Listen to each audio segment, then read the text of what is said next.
آج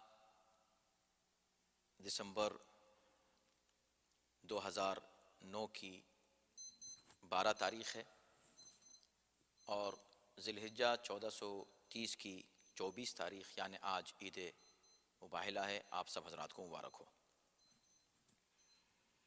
اعوذ باللہ من الشیطان الرجیم، بسم اللہ الرحمن الرحیم، الحمد للہ رب العالمین والصلاة والسلام علی سیدنا و نبینا و مولانا ابی القاسم محمد وآلہ الطیبین الطاہرین المعصومین۔ بسم اللہ الرحمن الرحیم۔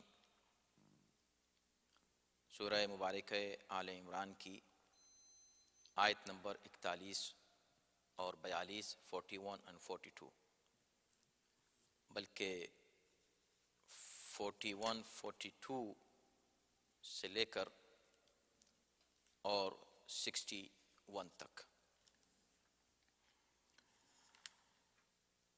اعوذ باللہ من الشیطان الرجیم،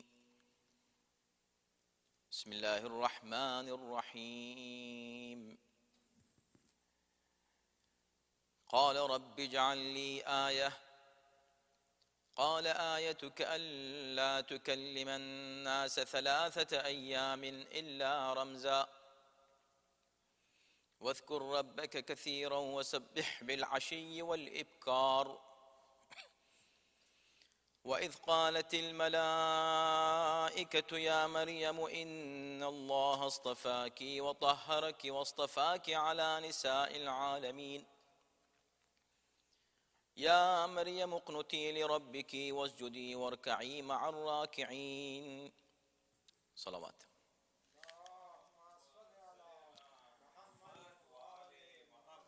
ارشاد ہو رہا ہے کہ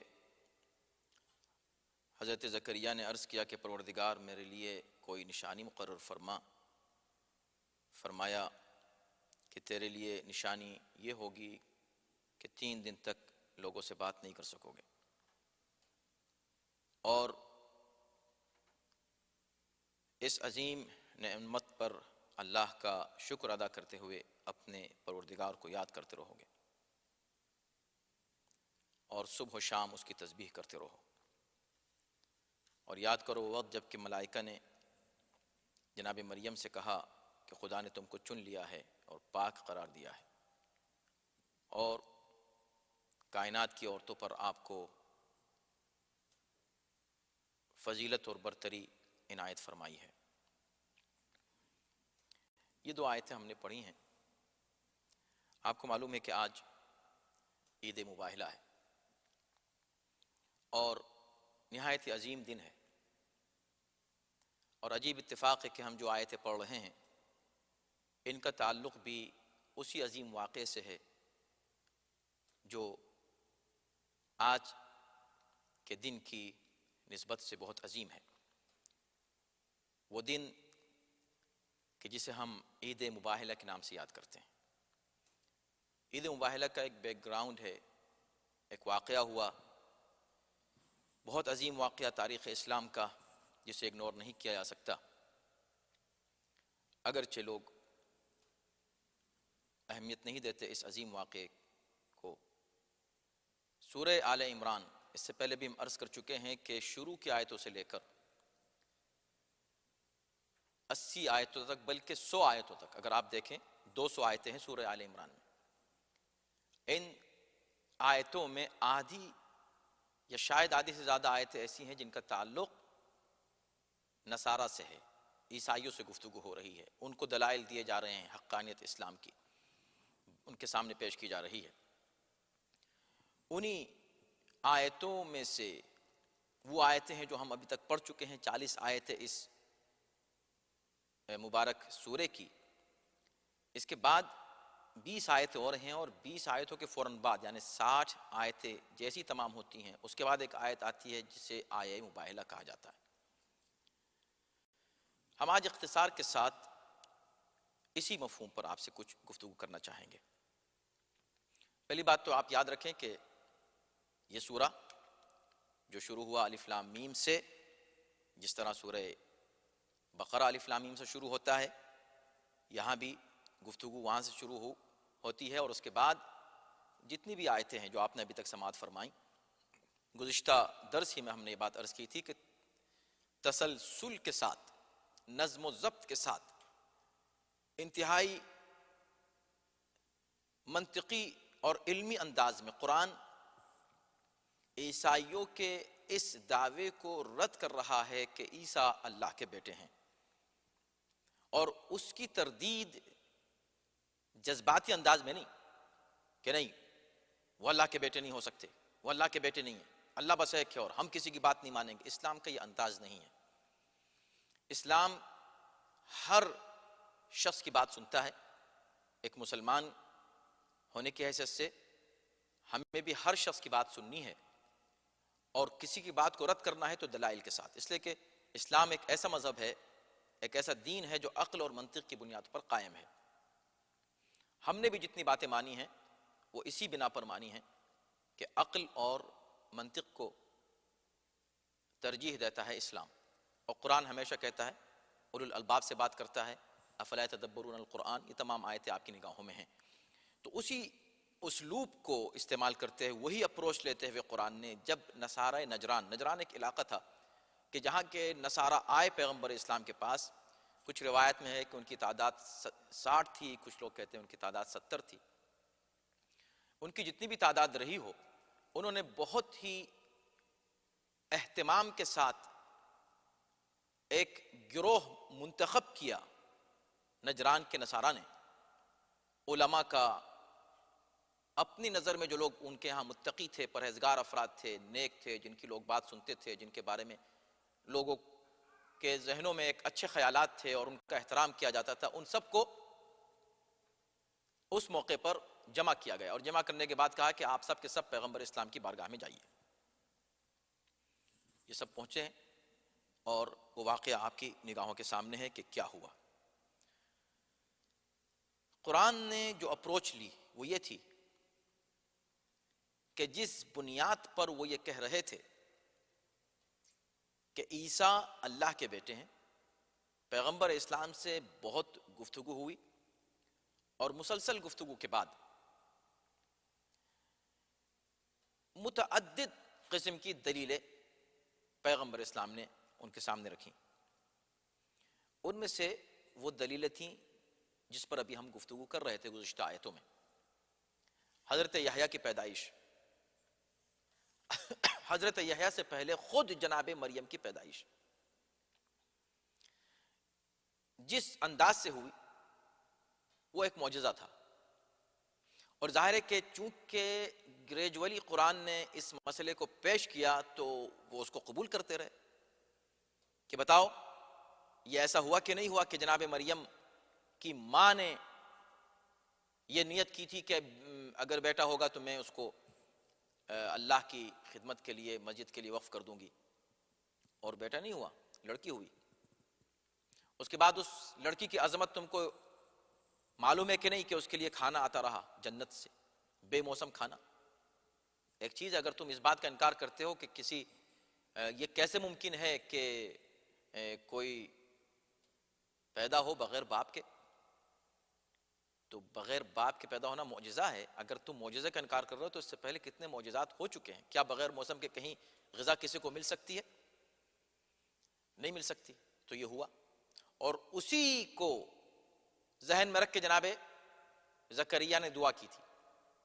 آج کی آیت جو ہم نے پڑھی ہے وہ اسی آیت کا تسلسل ہے، گزشتہ آیت کا، جناب زکریا کے تعلق سے، کہ انہوں نے اللہ سے دعا کی کہ پروردگار تو مجھ کو بھی ایک ایسا فرزند عنایت فرما، اور ظاہر ہے کہ ذریت طیبہ کی دعا کی تھی تو اللہ نے اس کو قبول بھی کیا، اور جناب یحییٰ کی شکل میں اللہ نے ان کو ایک فرزند عطا کیا، اور اعلان کیا کہ فنادتہ الملائکۃ وہو قائم یصلی فی المحراب ان اللہ یبشرک بیحییٰ، یحییٰ کی بشارت آپ کو دی جا رہی ہے۔ اور اس کے بعد پھر ان کا یہ کہنا کہ پروردگار مجھ کو تو فرزند عطا کرے گا، اس بڑھاپے میں یہ فرزند مجھ کو کیسے ہوگا، میں تو بہت بوڑھا ہو چکا ہوں، اور میری بیوی بانجھ ہے کہ جن کی اولاد نہیں ہو سکتی۔ تو اللہ نے فرمایا کہ کذالک اللہ یفعل ما یشاء، یہ جملہ گویا کہ ایک بنیاد بن رہا ہے عیسائیوں سے گفتگو کی۔ پیغمبر اسلام اس کو بنیاد بنا رہے ہیں۔ پہلی بات ان سے اسی بنیادوں پر کی جا رہی ہے. اور دیکھیں مناظرے کا یہی اسلوب ہے, یہی اسٹائل ہے کہ جب مناظرہ آپ کریں, کسی سے مقابلہ کریں, کسی سے آپ مذاکرہ کریں, کسی سے اگر آپ بحث و مباحثہ کریں, تو بحث اور مباحثے کی بنیاد یہی ہوتی ہے کہ آپ جس سے بات کر رہے ہیں, آپ جس سے گفتگو کر رہے ہیں, اس کے ان دلائل کو آپ پیش کریں, وہ حوالے پیش کریں جو اس کو قبول ہوں.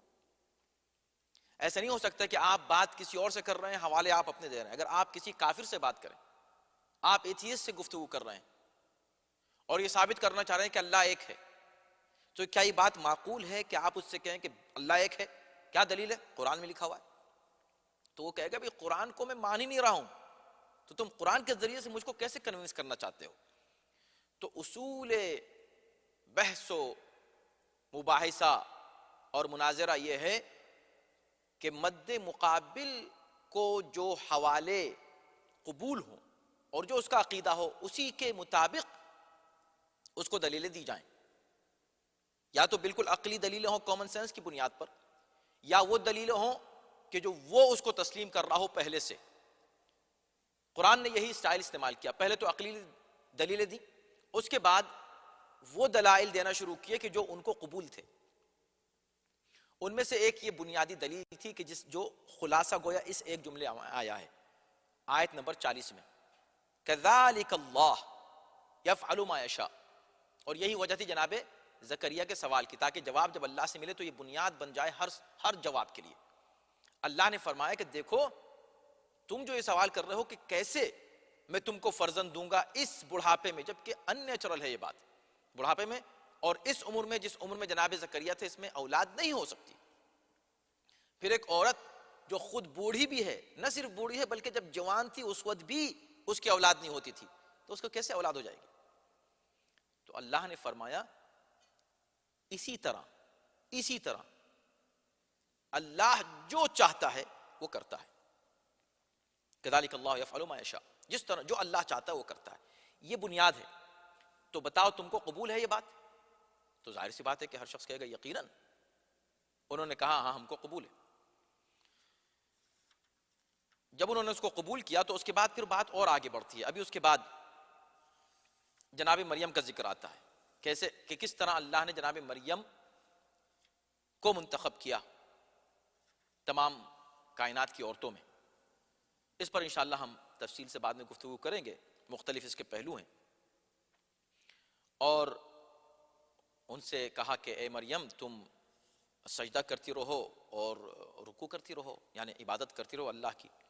پھر فرمایا کہ یہ وہ غیب کی خبریں ہیں کہ جو ہم نے تم کو دی ہیں.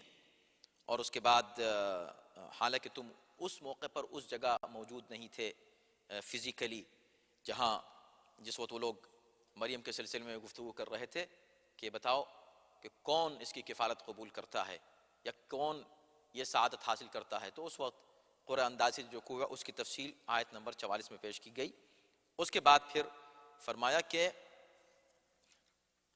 اب مریم کو اللہ نے بشارت دی, جیسے جناب یحییٰ کو بشارت دی تھی. اب دیکھیں نیکسٹ سٹیپ آیا, وہ جو گریجول سٹیپس تھے نا بات ان تک بات پہنچانے کے, اب یہ سٹیپ آتا ہے کہ اب اللہ اس موقع کا ذکر کر رہا ہے کہ اذ قالت الملائکۃ یا مریم ان اللہ یبشرک بکلمۃ, بشارت جناب یحییٰ کو دی تھی, جناب زکریا کو دی تھی جناب یحییٰ کی. اب جو بشارت دی جا رہی ہے وہ بشارت دی جا رہی ہے جناب مریم کو جناب عیسیٰ کی. عیسیٰ کی بشارت کیسی دی جا رہی ہے کہ ان کا نام مسیح ہوگا, عیسی ابن مریم ہوگا, وجیہا فی الدنیا والآخرہ ومن المقربین. یہ تمام صفتیں, اور اس کے بعد پھر ان کی کیا صفات ہوں گی, وَيُكَلِّمُ النَّاسَ فِي الْمَهْدِ وَكَهْلًا, وہ لوگوں سے گہوارے میں گفتگو کرنے کی صلاحیت رکھیں گے, یا اللہ ان کو یہ عطا کرے گا. وَمِنَ الصَّالِحِينَ, اور وہ صالحین میں سے ہوں گے. اس وقت وہ جملہ دیکھیں آپ, جو جملہ جناب یحییٰ نے کہا تھا وہ جملہ اسی انداز سے اسی مفہوم کو لے کے گویا جناب مریم کہہ رہی ہیں. قالت ربی انا یکون لی ولد ولم یمسسنی بشر, پروردگار میرے فرزند کیسے ہو جائے گا, میری تو شادی بھی نہیں ہوئی ہے. تو اب یہاں پر اللہ نے کہا کہ بالکل اسی انداز سے اللہ جو چاہتا ہے خلق کرتا ہے. تو سوال یہ تھا کہ جب ہم گفتگو کر رہے ہیں اس جملے کو جب تم نے مان لیا جناب یحییٰ کے تعلق سے، تو یہاں تم اسی جملے کو کیوں نہیں مانتے جو اللہ کہہ رہا ہے کہ اللہ جس طرح چاہتا ہے اللہ خلق فرماتا ہے. اذا قضا امرا، یہی مسئلہ نہیں ہے. اللہ جو کسی مسئلے میں جب ایک فیصلہ کر لیتا ہے، اذا قضا امرا، جب اللہ کوئی فیصلہ کر لے، یقول له کن فیکون، تو کہتا ہے کہ ہو جا، اور وہ ہو جاتی ہے وہ چیز. اس کے بعد آیت نمبر 48 میں اللہ نے مزید صفات بیان کی. آیت نمبر 49 میں 49 میں مزید صفات بیان کی، اور وہ معجزات جو جناب یحییٰ کے انشاءاللہ جناب عیسیٰ کے انشاءاللہ ہم بعد میں ان کا ذکر کریں گے، اور جس سے ثابت ہوتا ہے کہ اللہ نے انبیاء کو اور اولیاء کو ولایت تکوینی عطا کی ہے. یہ ایک بہت اہم موضوع ہے جس پر ہم انشاءاللہ بعد میں گفتگو کریں گے. آیت نمبر 50 میں بھی وہی صفات جاری ہیں حضرت عیسیٰ کی، جو قرآن پیش کر رہا ہے اور گفتگو عیسائیوں سے ہو رہی ہے. اور آیت نمبر 51 میں اب قرآن یہ کہتا ہے کہ ان اللہ ربی و ربکم فاعبدوہ ھذا صراط مستقیم. یہ خدا میرا اور تمہارا پروردگار ہے، ہم صرف اس کی عبادت کریں، یہی صراط مستقیم ہے. اس کے بعد پھر جناب عیسیٰ جب بڑے ہوئے اور کس انداز سے انہوں نے تبلیغ کی، کیسے ان کے حواری اور ان کے انصار وغیرہ ان کا تذکرہ ہے، یہ سب ذکر قرآن کر رہا ہے. اور پھر کہا کہ اے عیسیٰ میں تمہیں وفات دوں گا اور میں تمہیں بلند کر لوں گا اور تمہیں پاکیزہ قرار دوں گا. گویا یہاں پر بھی اشارہ ہے، وہ تفصیلات ہیں کہ کس انداز سے اللہ نے جناب عیسیٰ کو آسمان پر اٹھایا اور کافر ان کو قتل کرنے میں ناکام رہے. یہ پوری تفصیلات، یعنی قرآن لوجیکلی ہر بات کو پیش کر رہا ہے، دلیلیں دے رہا ہے قرآن. اب آخر میں جب بات یہاں تک پہنچی تو نصارائے نجران اتنی قوی دلیلیں قبول جو ہے سننے کے بعد بھی اسے قبول نہیں کر رہے تھے. آخر میں ان لوگوں نے ایک بات یہ کہی کہ ٹھیک ہے آپ یہ سب باتیں کہہ رہے ہیں، معجزے ہو سکتے ہیں بے شک، لیکن اس کی کوئی مثال نہیں ہے. یہ کیسے ہو سکتا ہے کہ کوئی شخص بغیر باپ کے پیدا ہوا ہو؟ یہ تو واحد ہیں. تو یہ کیسے ممکن ہے کہ کوئی بغیر باپ کے پیدا ہو جائے؟ تو اب قرآن اب تک کامن سینس کی باتیں بھی کر رہا تھا ان کے ساتھ، وہ دلیلیں بھی پیش کر رہا تھا جو ان کے عقیدے کے مطابق قابل قبول تھیں. اب ان دونوں کو ملا کے قرآن نے ایک بہت ہی سمپل بات پیش کی کہ ان مثل عیسیٰ عند اللہ کمثل آدم خلقہ من تراب ثم قال له کن فیکون. اگر تم یہی بحث کر رہے ہو تو بھئی عیسیٰ کی مثال اللہ کے نزدیک آدم کی طرح ہے، جن کو اللہ نے مٹی سے پیدا کیا، وہاں تو کچھ بھی نہیں تھا، نہ باپ نہ ماں. تو جب اللہ کسی کو اس طرح پیدا کر سکتا ہے بغیر ماں اور باپ کے، تو بغیر باپ کے کیوں نہیں پیدا کر سکتا؟ الحق من ربک، یہی تمہارے پروردگار کی طرف سے سچائی ہے، حق ہے، اور تم اس میں شک اور تردد نہ کرو. یہ آیت نمبر 60. اب اس کے بعد بتائیے کیا ہو سکتا ہے؟ اتنی دلیلیں دے دی گئیں، اتنی گفتگو ہو گئی، کامن سینس کی بھی، علمی، عقلی، منطقی، مذہبی، تاریخی، ساری دلیلیں ہو چکی. اب وہ اپنی ضد پہ اڑے ہوئے ہیں. اسلام ایک امن پسند مذہب ہے. اسی امن پسندی کی ایک دلیل یہ بھی ہے، آج اس دور میں اس آیت کو سب سے زیادہ پیش کرنے کی ضرورت ہے دنیا کے سامنے. اب یہاں پر آیت نمبر 61 جسے ہم آیے مباہلہ کے نام سے یاد کرتے ہیں. جب کسی طرح نصارہ نجران نہیں مانے تو پیغمبر اسلام یہ کہہ سکتے تھے کہ تم اگر نہیں مانتے ہو، دیکھو تم کو ہم نے بہت سمجھا لے، نہیں مانتے ہو تو اب ٹھیک ہے، ہم تم کو زبردستی منوائیں گے۔ زبردستی نہیں، اس لیے کہ وہ تلوار لے کر نہیں آئے۔ عیسائی کبھی پیغمبر اسلام کے دور میں مسلمانوں کے مقابلے پر تلوار لے کر نہیں آئے، اسی لیے کوئی جنگ بھی عیسائیوں سے نہیں ہے ہسٹری میں پیغمبر اسلام کے دور میں، بعد کی باتیں الگ ہیں۔ لیکن کبھی عیسائیوں سے جنگ کیوں نہیں ہوئی؟ اس لیے کہ عیسائیوں نے کبھی اسلام سے جنگ نہیں کی، مسلمانوں سے جنگ نہیں کی۔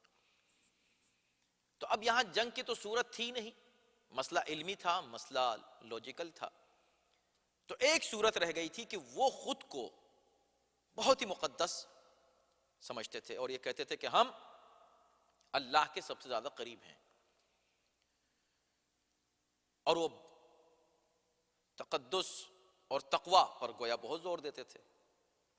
تو پیغمبر اسلام نے کہا ٹھیک ہے، اب اللہ کی طرف سے حکم آتا ہے فَمَنْ حَاجَّكَ فِيهِ مِنْ بَعْدِ مَا جَاءَكَ مِنَ الْعِلْمِ، اتنا علم کی باتیں آ جانے کے بعد، اس قدر نالج آ جانے کے بعد، اتنی منطقی اور علمی اور عقلی دلیل پیش کرنے کے بعد بھی اب جو تم سے کٹ حجتی کرے، تم ان سے کیا کہو؟ تم کو روحانیت پر بڑا ناز ہے، تم کو اپنے تقوی اور پرہیزگاری پر بڑا ناز ہے، تمہارا دعویٰ یہ ہے کہ تم سچے ہو، تم حق پر ہو، تم اللہ والے ہو، تم اللہ کو مانتے ہو، اور تم اللہ کے نبی کو اللہ کا بیٹا مان کر بزد ہو کہ وہ اللہ کے بیٹے ہیں، تو ٹھیک ہے، آؤ ندعو ابناءنا و ابناءکم ونساءنا و نساءکم، ہم اپنی اولاد کو بلاتے ہیں، تم اپنے بیٹوں کو بلاؤ، ہم اپنی عورتوں کو بلاتے ہیں، تم اپنی عورتوں کو بلاؤ، وانفسنا وانفسکم، تم اپنے نفوس کو بلاؤ، ہم اپنے نفوس کو، اپنے آپ کو بلائیں۔ اس کے بعد پھر ہم مباہلہ کریں، تفصیل سے تو انشاءاللہ گفتگو اس پر اسی وقت ہوگی جب ہم اس آیت پر پہنچیں گے۔ ابھی تو گویا کہ ہم نے ان تمام آیات کا خلاصہ یہاں تک پہنچایا جو ابھی تک ہم نے گفتگو کی ہے۔ اب ہم مباہلہ کریں گے، مباہلہ کا مطلب یہ کہ ہم سب جمع ہوں گے، اللہ کی بارگاہ میں دعا کریں گے کہ پروردگار ہم میں جو جھوٹا ہے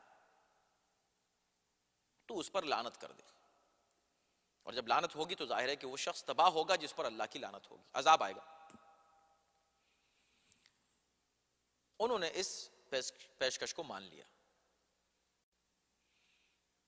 مان کے چلے گئے، اور اس کے بعد پھر جب آئے ہیں مقابلے کے لیے تو پیغمبر اسلام بھی اسی بنیاد پر مقابلے کے لیے تشریف لائے۔ پہلی بات تو یہ ہے کہ مباہلہ کا یہ واقعہ قرآن میں موجود ہے، اس کا انکار تو کوئی کر نہیں سکتا۔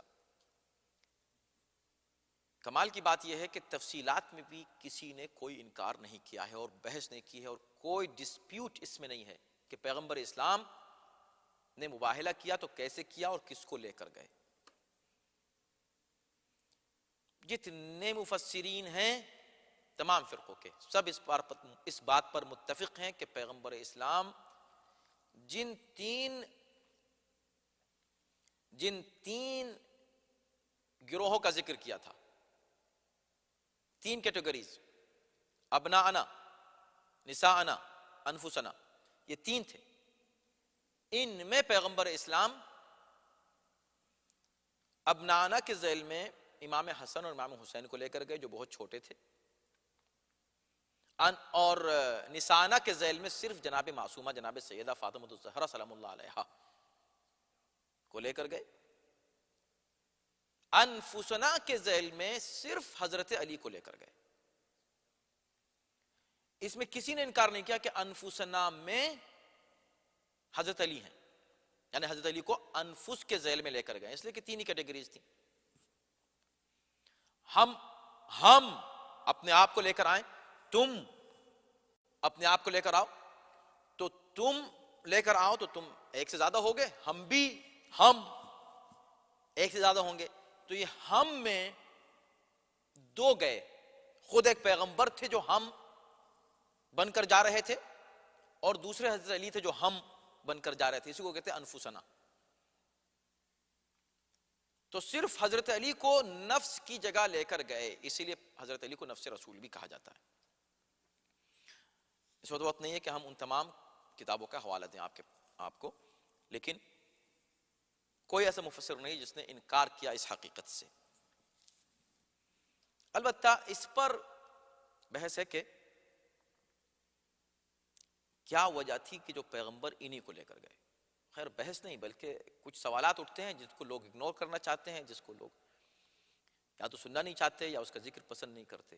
آپ سوچیں کہ آج اس دور میں جبکہ اسلام پر دہشت گردی کا الزام لگ رہا ہے، اسلام کا دفاع کرنے والوں کے لیے سب سے بہترین دلیل اسلام کی حقانیت کی اور اسلام کی امن پسندگی یہ ہے کہ وہ آیے مباہلہ کو پیش کریں اور مباہلہ کے واقعے کو پیش کریں اور یہ کہیں کہ دیکھو اس موقع پر پیغمبر اسلام نے ان کے خلاف تلوار نہیں اٹھائی بلکہ روحانی مقابلے کی دعوت دی۔ پہلے علمی مقابلہ، جب علمی مقابلے میں وہ لوگ نہیں مان رہے تھے اور بضد رہے تو پھر روحانی مقابلے کی دعوت دی۔ یہ مباہلہ ہے، مگر آپ نہیں سنیں گے لوگوں سے، مسلمانوں سے خاص طور پر مباہلہ کا ذکر نہیں سنیں گے۔ کیوں؟ اس لیے کہ جب مباہلہ کا ذکر ہوگا تو یہ ذکر ہوگا گیا کون تھا۔ اب اس میں خاص طور پر چند سوالات ہیں، اور سوالات اوریجنلی قرآن نے خود پیدا کیے ہیں، یعنی قرآن نے اس انداز سے یہ گفتگو کی ہے۔ فَقُلْ تَعَالُوا نَدْعُوا أَبْنَاءَنَا وَأَبْنَاءَكُمْ۔ اب تک گفتگو ہو رہی ہے کس سے؟ گفتگو ہو رہی ہے نصارہ نجران سے، لیکن یہ جو آیت ہے یہ درمیان کی ایسی آیت ہے کہ جس میں ایک طرف عیسائیوں کو دعوت فکر دی جا رہی ہے، بلکہ دعوت مقابلہ اور دعوت مباہلہ دیا جا رہا ہے، اور دوسری طرف مسلمانوں کو دعوت فکر، دعوت غور۔ ایک طرف یہ کہا جا رہا ہے کہ آؤ عیسائیوں تم آ جاؤ، دوسری طرف مسلمانوں کو متوجہ کیا جا رہا ہے تم قرآن ضرور پڑھو گے، جب پڑھو گے، جب اس آیت تک پہنچو گے تو سوچو گے کہ یہ مباہلہ ہوا تھا کہ نہیں ہوا تھا۔ ہوا تھا تو پیغمبر اپنی طرف سے کس کو لے کر گئے تھے؟ ایک بات یہ۔ دوسری بات یہ ہوگی عیسائی یہ سوچیں گے، یعنی دونوں کے لیے، عیسائیوں کے لیے بھی ہے یہ آیت اور مسلمانوں کے لیے بھی ہے۔ عیسائی یہ سوچیں گے کہ بھئی پیغمبر کو اپنے دین اور مذہب پر کتنا یقین ہے کہ اپنے بچوں کو لے کے چلے آ رہے ہیں مباہلے کے لیے۔ مباہلے کا مطلب یہ ہے کہ اگر لعنت ہو جائے اور عذاب الہی آ جائے تو تباہ ہو جائیں گے۔ کتنا یقین ہے کہ اپنے بچوں کو اور اپنے امیجیٹ خاندان کو لے کر چلے آ رہے ہیں۔ دوسری طرف مسلمان سوچے گا کہ بھئی الفاظ استعمال ہوئے ہیں جمع کے صیغے ہیں، ابناءنا، تو اس میں کم سے کم 3 کی تعداد ہر جگہ ہونی چاہیے، اسی پر بحث کی گئی ہے۔ مگر یہ بحث اصل میں مسلمانوں کے لیے لمحہ فکریہ ہے۔ سوچو کہ قرآن نے جنرل ایک بات کہی، وسعت دے دی، ابناءنا، کتنے لے کر گئے؟ 2 پر جمع کا صیغہ استعمال نہیں ہوتا، 2 کے لیے تثنیہ کا صیغہ استعمال ہوتا ہے، 2 بچے۔ نساءنا، کتنی عورتوں کو لے کر گئے؟ 1۔ واحد کا صیغہ استعمال ہونا چاہیے۔ یہ کہتے ہیں کہ تم اپنی عورتوں کے لیے آؤ، ان کے یہاں ہو سکتا ہے زیادہ عورتیں ہوں، اپنی طرف سے کہتے ہیں ہم اپنی ایک عورت کو لے آئیں گے، نہیں، ہم بھی اپنی عورتوں کو لے کر آئیں گے۔ تو گنجائش موجود ہے، یعنی ایسا نہیں ہے کہ اللہ نے دروازے پہلے سے بند کر دیے ہوں، ایک چیلنج رکھ دیا، دروازے کھلے رکھے، لیکن آخر میں صفت ایسی بیان کر دی کہ کسی کی ہمت ہی نہیں ہوئی یہ کہنے کی کہ یا رسول اللہ ہم کو بھی لے چلیے۔ آپ دیکھیں جتنے بھی موقع ہیں فضائل کے، ہر جگہ آپ کو ملے گا کہ لوگوں نے تمنا کی ہے کہ ہم کو بھی مل جائے، ہم کو بھی مل جائے۔ علم کے موقع کے سلسلے میں، خیبر کے موقع پر پوری رات جاگتے رہے کہ نہیں جاگتے رہے؟ ہم کو مل جائے علم۔ اور بہت سے ایسے مواقع ہیں کہ جہاں پر یہ خواہش ہوتی رہی کہ ہم کو بھی مل جائے، آیتیں اترتی تھیں تو ہم کو بھی مل جائے، آئے ولایت اتری ہم کو بھی مل جائے۔ یہاں پر کوئی خواہش بھی کسی ہسٹری میں، تاریخ میں نہیں ملتی کہ کسی خاتون نے خواہش کی ہو کہ یا رسول اللہ مجھ کو لے چلیے، کسی صاحب نے یہ خواہش کی ہو کہ یا رسول اللہ انفسنا میں ہم کو لے چلیے، کسی نے یہ خواہش کی ہو کہ یا رسول اللہ ہمارے بچوں کو لے جائیے، یا کسی بچے نے کہا یا رسول اللہ ہم بھی چلتے ہیں، خواہش ہی نہیں ملتی۔ اس کی وجہ کیا تھی؟ فَنَجْعَلْ لَعْنَةَ اللَّهِ عَلَى الْكَاذِبِينَ، اس لیے کہ پرپز وہاں جانے کا یہ تھا کہ جو جھوٹے ہیں ان پر اللہ کی لعنت کرنی ہے، اور جھوٹوں پر اللہ کی لعنت کے لیے سچائی کی اس منزل پر ہونا چاہیے کہ کبھی زندگی میں زبان سے جھوٹ نکلا ہی نہ ہو، عمل سے کوئی جھوٹ کیا ہی نہ ہو، ذہن میں کوئی جھوٹ بات آئی ہی نہ ہو، ہر اعتبار سے پاکیزگی جہاں پر ہو وہی لوگ یہاں جا سکتے تھے جھوٹوں کے مقابلے پر۔ اور یہی ہوا کہ آپ دیکھیں جانے والے کون ہیں؟ یہ 5 ہیں۔ تو ایک طرف عیسائیوں کو بتانا تھا کہ اللہ کون ہے، ایک طرف مسلمانوں کو یہ بتانا تھا کہ اللہ تک پہنچانے والے کون ہیں۔ عیسائیوں نے آج تک نہیں مانا، مباہلہ نہیں کیا، مباہلے سے پیچھے ہٹ گئے۔ واقعہ آپ کو معلوم ہے کہ انہوں نے چہرے دیکھتے یہ کہہ دیا کہ ہم چہرے ایسے دیکھ رہے ہیں کہ اگر یہ اشارہ کر دیں تو پہاڑ اپنی جگہ چھوڑ دیں، اور اصل میں یہ جملہ وہ ہے جو بائبل میں موجود ہے۔ تو انہوں نے کہا ہم مباہلہ نہیں کرتے، جزیہ دینے کے لیے تیار ہو گئے، مگر مانی نہیں پیغمبر کی بات۔ اس کو یاد رکھیے گا، رسول اللہ کی بات نہیں مانی۔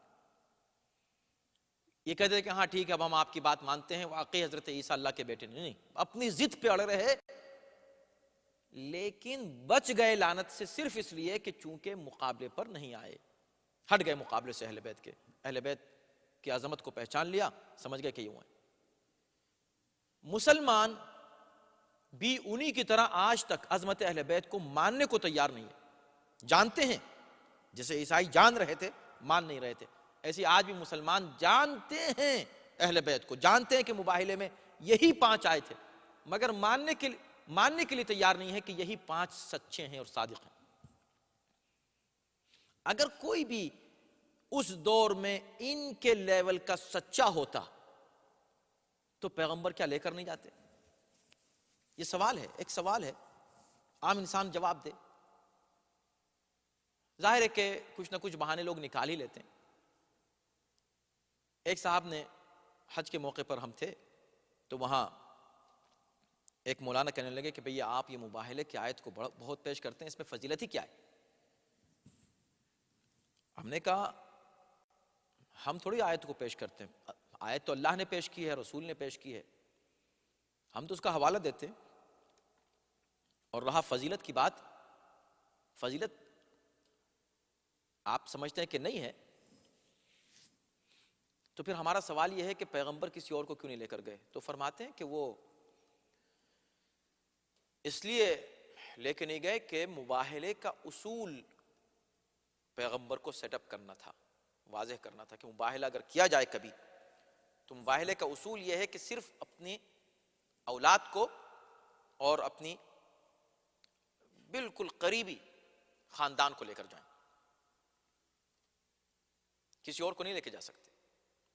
تو ہم نے کہا اس سے پہلے وہ اور آیت تطہیر پہ گفتگو کر رہے تھے اور کہہ رہے تھے آیت تطہیر میں سب شامل ہے۔ تو ہم نے کہا قرآن جب کہہ رہا ہے اہل البیت آیت تطہیر میں، تو وہاں تو آپ سب کو شامل کرنے کے لیے تیار ہیں۔ یہاں پر آپ خود اقرار کر رہے ہیں کہ پیغمبر کی نظر میں گھر والے صرف یہ 5 تھے، 4 تھے، ایک تو خود آپ تھے۔ تو کنٹرڈکشن ہے۔ آپ کہنا کیا چاہتے ہیں؟ اگر اہل بیت سب ہیں تو نبی یہاں کیوں نہیں سب کو لے کر گئے؟ اگر صرف یہ اہل بیت ہیں تو پھر آیت تطہیر آپ صرف ان کے لیے کیوں نہیں مانتے، دوسروں کو کیوں شامل کرنے کی کوشش کرتے ہیں؟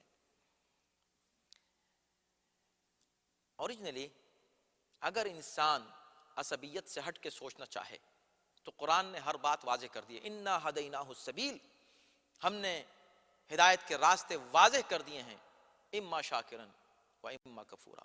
اب چاہے انسان اس کو قبول کر کے شکر کر لے یا انسان اس کا انکار کر کے کفر کر لے۔ تو یہ 5 افراد گئے، جس سے ایک بات اور واضح ہوئی کہ قرآن نے تمام مسائل کا اور مشکلات کا ایک حل بیان کیا ہے، بہت چھوٹا سا۔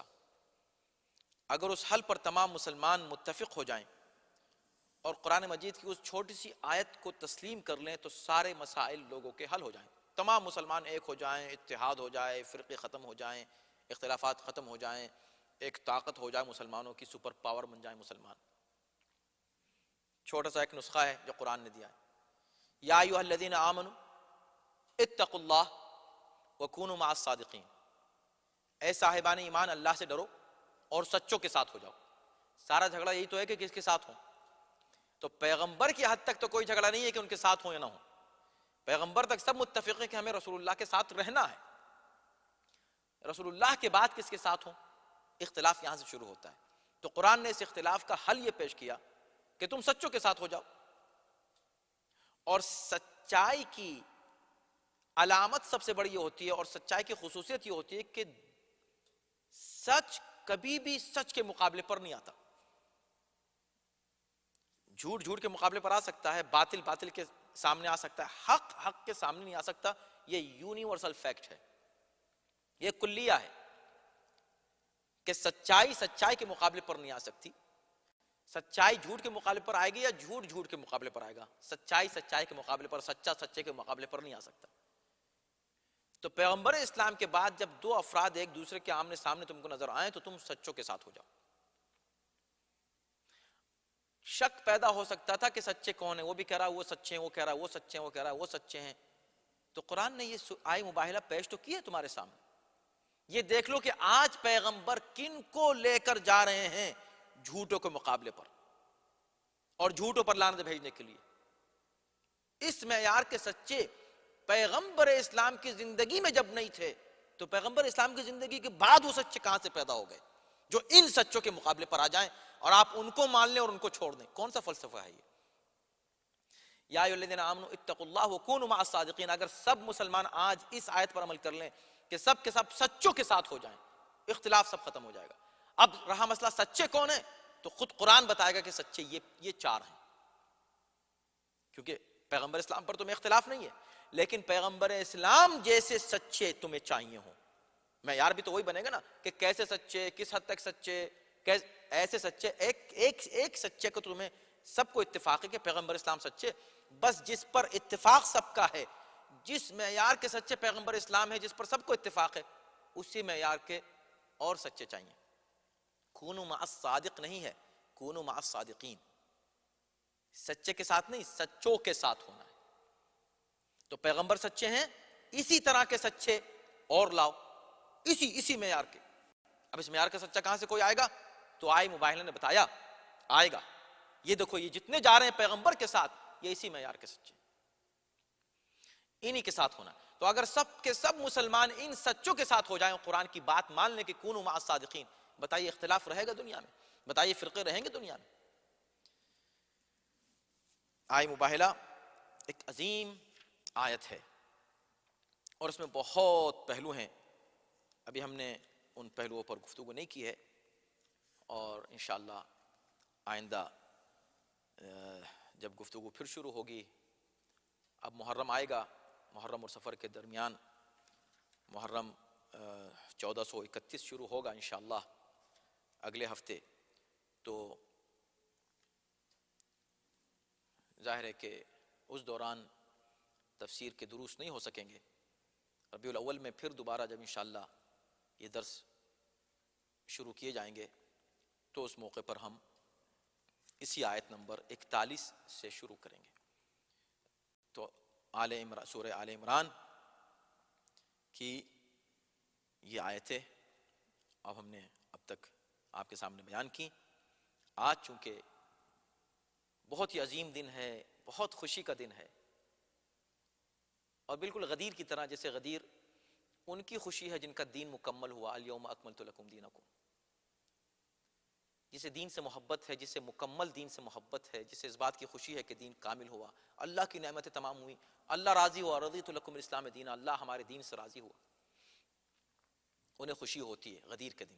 اسی طرح آج عید مباہلہ ہے، جنہیں سچوں کی تلاش ہے، جو سچوں کے ساتھ رہنا چاہتے ہیں، اور جنہیں اسلام کی بالادستی جن کو پسند ہے، وہ آج کے دن خوشی مناتے ہیں۔ تو آج خوشی کا دن ہے، آپ سب حضرات کو پھر ایک بار مبارک ہو۔ پروردگار ہمیں دنیا اور آخرت میں ان عظیم ذوات مقدسہ کے ساتھ رکھے جنہیں اللہ نے سچا قرار دیا ہے۔ پروردگار ہمیشہ ہمیں ان سچوں کے ساتھ رکھے، ہماری زندگی گزرے تو ان سچوں کے ساتھ، ہمیں موت آئے تو ان سچوں کی محبت پر آئے، قیامت کے دن ہم اٹھیں تو ان سچوں کے ساتھ اٹھیں، تاکہ ہمارے ایک ہاتھ میں قرآن ہو اور ایک ہاتھ میں دامن اہل بیت ہو، وہی جو پیغمبر چھوڑ کر گئے، انی تارک فیکم الثقلین کتاب اللہ و عترتی۔